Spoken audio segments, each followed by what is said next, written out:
All right. So the Super Eagles just had a lackluster start to their World Cup qualification campaign. They ended with 2 draws in 2 matches. That's 2 points out of a possible 6.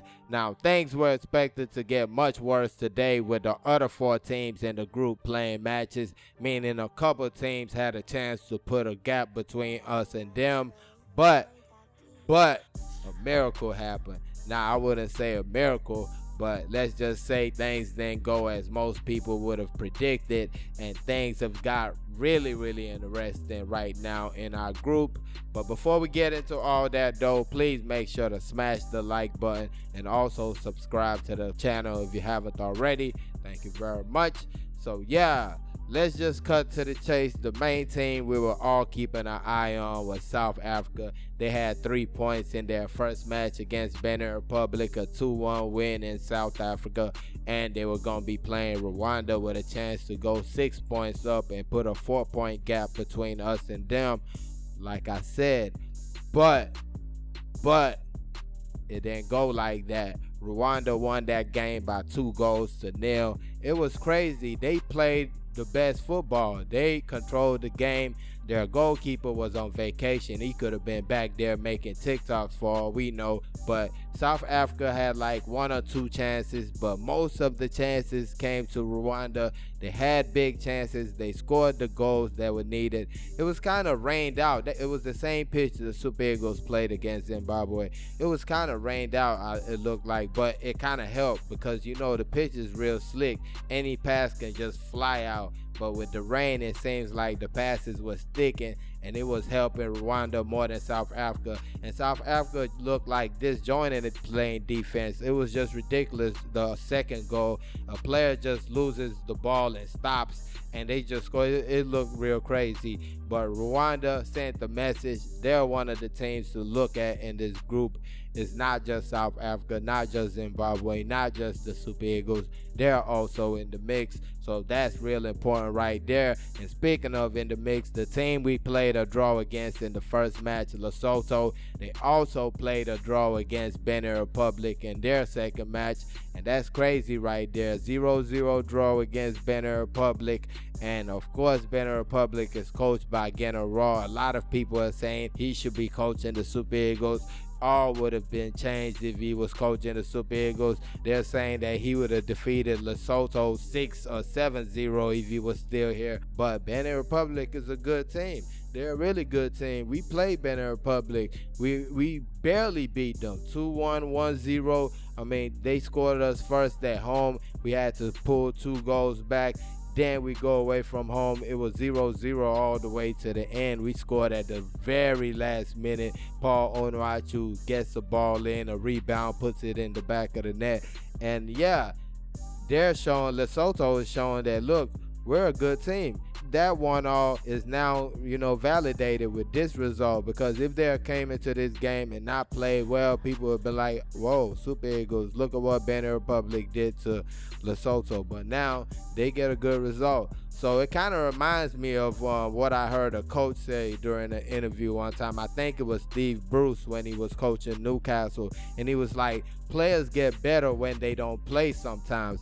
And I was like, that's crazy, because it's really true. Sometimes a player that you were complaining about is taking out the team, and you see his replacement, or you see how it's going to look without him, and you're like, no, that player is not that bad. Actually, that player is a good player. Bring him back in. And that might be the effect these results have on the perception of the Super Eagles, because if these teams like South Africa, if South Africa went out there and defeated Rwanda like 3-0 or something like that, went up 6 points, it would have looked bad for the Super Eagles. Or if Lesotho went out there and lost to Benin Republic by 4-0, God forbid, that would have been real bad on the Super Eagles. But now these results, you get to be like, oh, it wasn't as bad as I thought. And maybe the Super Eagles are not as bad as I thought. But either way, I feel like the group is tough, but we got to get tougher. That's all it is. Yes, they're at a high level, but we got to get at a level higher. That's why you're playing at all these top leagues. That's why you have all this fame, all this money, because you're supposed to be much better than these players. So you're supposed to have an extra level that you could go to that these players just don't have. And in those two matches, I didn't see the Super Eagles try to go to another level. They got to equalize and goal, and it just petered out. Both matches, it seemed like maybe they tried a little better in the Lesotho match, but I think that's what happened. We need to get better. We need to improve. Our next matches will be at the AFCON, and the next match of World Cup qualification, I believe in June or July, something like that. But in between now and then, we just need to improve. We have to find a way. If it's coaching, if it's personnel, we just got to find a way to improve. Now, moving on from that, a look at some other results that went down in the continent today. Botswana defeating Guinea by a goal to nil. I feel like Guinea should be doing a little bit better, but all those COSAFA teams, every time you turn on DSTV, there's some type of COSAFA competition going down. All that money being spent is not going to go in vain. It's going to show when you play on the continent, and that's what I think is happening with those teams in Southern Africa, but not with Swaziland. They lost to Cape Verde. Cape Verde is a good team, 2-0 at home. Ethiopia lost at home to Burkina Faso by 3 goals to nil. Burkina Faso, of course, one of those top teams in West Africa, like it or not. Then you have Malawi losing to Tunisia, only 1-0. Like I said, those COSAFA teams, Southern African teams, getting better day by day. You got Somalia, Uganda, a goal to nil. I believe that's a good result for Somalia. Uganda should be doing a little bit better.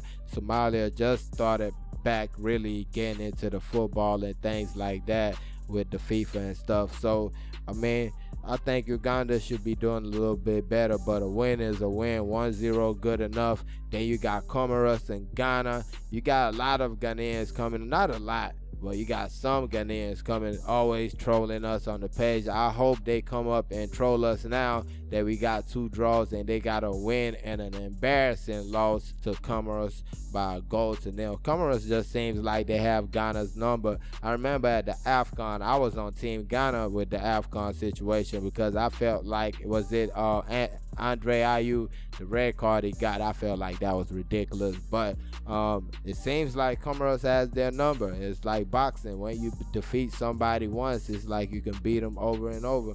But next you got Libya and Cameroon, 1-1. I feel like Libya is a team that people really underrate. They're a good team. They have a solid league. It's not one of the best in the continent, but solid enough.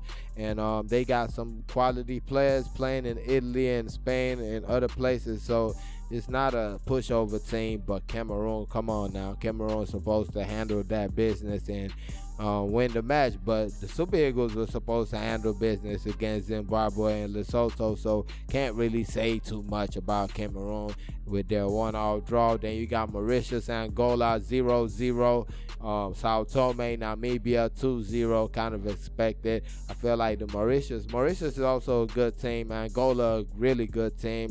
One of those teams, like, they're not the top, but they're close, like in the middle and stuff like that. They're a solid team. So that result, I wouldn't say is expected, but either way it goes, you got South Sudan and Mauritania, that 0-0 draw right there.